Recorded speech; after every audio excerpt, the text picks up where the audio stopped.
All right, we have a lot of disturbing breaking news and no time to waste. As the Epstein files continue to release, we now have confirmation that Donald Trump was plucking girls out of his Mar-a-Lago spa in Palm Beach, Florida, transferring these underage girls over to Jeffrey Epstein, and then said underage girls were subsequently coerced, abused into having sex, pressured into having sex, and let's just call it what it is. They were raped. When you have rich, powerful men handpicking girls, transferring them to other girls, and then those men are abusing their wealth and power dynamics to get young girls, vulnerable girls, to have sex with them, there is no other word than rape. To make matters even worse, Donald Trump is on the record in 2003 saying Jeffrey Epstein likes to have fun and he likes them young. He said those words, that Jeffrey Epstein likes them young. So he was signaling that he had inside knowledge of Jeffrey Epstein's, let's call them activities regarding young girls in the early 2000s and late 90s in Palm Beach, Florida.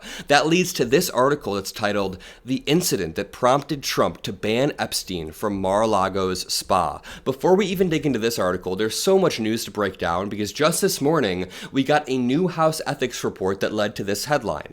Quote, Matt Gaetz, former Trump Attorney General pick, had sex with underage girl while in Congress. House ethics report says. This is completely separate from the Epstein case, by the way. There just happen to be two prolific cases of people very closely aligned with the Republican Party sleeping with underage girls. Let's focus in on this one for just one moment, because Matt Gaetz, if you remember, was a former representative from Florida who resigned as this investigation into him was mounting. As the heat was mounting against him, Matt Gaetz resigned from Congress. You know who protected Matt Gaetz the most while he was in Congress? Was Speaker of the House Mike Johnson. Speaker of the House Mike Johnson spent so much political capital and effort to make sure that Matt Gaetz never fully got exposed until today. Like, we didn't fully know the entirety of the details. We knew a lot and we put some pieces together, but Mike Johnson was trying to create plausible deniability for Matt Gaetz, and they were even going to make him the Attorney General. So just to back up. Briefly, earlier on in this video, I mentioned that rich, powerful men will abuse power dynamics to not only rape young girls, but then cover up the rape of those young girls. Well, this falls into both of those categories. Matt Gaetz was not sleeping with underage girls. He was raping underage girls by abusing his power as a rich, white congressman, and then Speaker of the House Mike Johnson abused his power even further to cover that up. I feel like the analog to what's going on with Epstein is just so perfect, and I feel like I had to bring it up because in both cases you have Speaker of the House Mike Johnson in particular using his power, shutting down Congress, obstructing Congress, threatening people to make sure the Epstein files aren't released. So what a wild day for Matt Gaetz to continue to be outed as a predator when we're learning the party as a whole is getting outed as being predatorial. So this says Justice Department is now said to be reviewing 5.2 million new pages of the Epstein files. These are new documents that are set to come out. And a few things. First of all, the DOJ is breaking the law right now. They were supposed to release all of these files on the 19th, I believe it was. They had a hard cutoff, and it was like 2 weeks ago. They were also supposed to reasonably redact the files to protect victims, but not anyone else, and they basically flipped that. They redacted enough files to protect the richest of the rich while letting victims' names accidentally slip through. So 5.2 million new pages of the Epstein files are set to come out, and we are already getting new information. This veteran Epstein reporter says these new files will be worse than expected. Take a listen. You've been doing this for so long now. Is it just all incremental stuff that we already kind of knew? I would say most of the stuff that I'm getting is just more like, oh my God, this is worse than I thought. That's what I think every day. That's really what I think every day. This is worse than I thought. You know, this is like, wow. There are big people involved, and I, and then, like I said, when you see your name in the files, like the way I did, people can fault me for like being an alarmist, I suppose, and that there being a logical explanation for me, given the fact that I bought that ticket. But look, I'm absorbed in this for 8 years, and I've seen a lot. And For some context, this is journalist Julie K. Brown, who worked for the Miami Herald, followed this case very, very closely, even broke a lot of the first stories back in 2018, 2019 as it was resurfacing.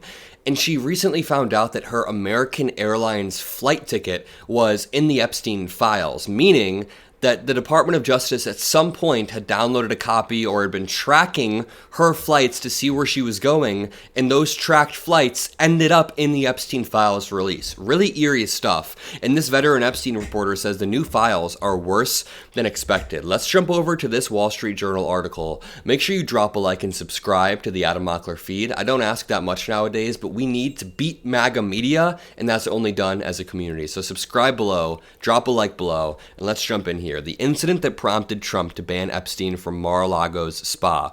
Jeffrey Epstein wasn't just a frequent visitor to Trump's Mar-a-Lago club in the late 90s and early 2000s. The club was also sending spa employees, usually young women, to Epstein's nearby mansion for massages, manicures, and other spa services, according to former Mar-a-Lago and Epstein employees. The house calls went on for years, even as spa employees warned each other about Epstein, who was known among staff for being sexually suggestive and exposing himself during the appointments.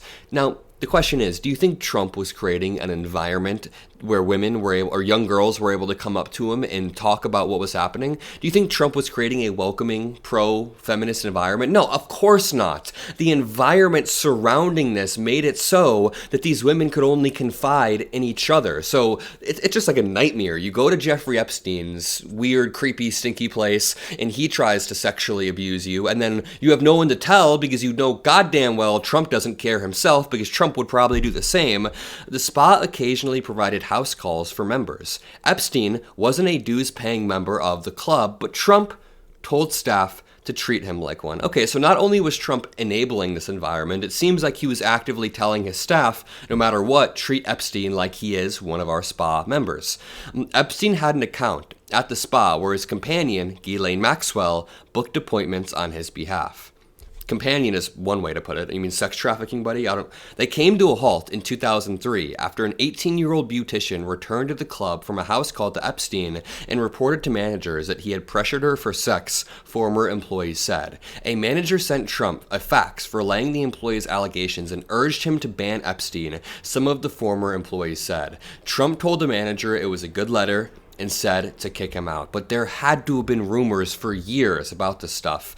The beautician disclosed the house call to a club's human resources team, one of the former employees said. The incident wasn't reported to Palm Beach police, according to the former employees and police. The department didn't begin investigating Epstein until 2 years later, so Trump knew about the activities, was quoted on record as saying Epstein likes young girls. He likes them young, and there still wasn't an investigation for 2 years. That could have been a 2-year head start where 14-year-old girls weren't raped and abused. There could have been 2 years of a head start. Sorry. The department didn't begin investigating Epstein until 2 years later when a parent told them Epstein molested a 14-year-old girl from a local high school. Epstein was arrested in 2006 after several underage teens told police he paid them for sex. White House Press Secretary Caroline Leavitt said Tuesday the journal was, quote, writing up fallacies and innuendo in order to smear President Trump.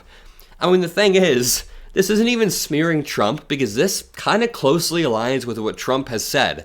Trump says it in this really weird way on Air Force One. He goes, Epstein stole the girls. He stole the girls from my spa. And now we know in depth more what he's talking about. He's talking about him sending beauticians and other young girls over to Epstein's estate and them subsequently getting abused for it. Again, Matt Gaetz did something very similar where he paid off young girls. Trump also hit by this new bombshell. Let's listen to Abby Phillip. Breaking news, the Wall Street Journal is out with a new report describing the fallout between President Trump and Jeffrey Epstein. The Journal reports that a spa worker from Mar-a-Lago often made house calls to Jeffrey Epstein's home, 2 miles away, even though Epstein didn't pay dues, according to former Mar-a-Lago and Epstein employees. But those house calls, quote, came to a halt in 2003 after an 18-year-old beautician returned to the club from a house call to Epstein and reported to managers that he had pressured her for sex. I can tell you right now, Donald Trump knew, even before they made this decision to kick Epstein out officially, Trump knew what was happening. Let me know what you guys think in the comment section below. I love all of you, and I'll see you in the next video. Peace out.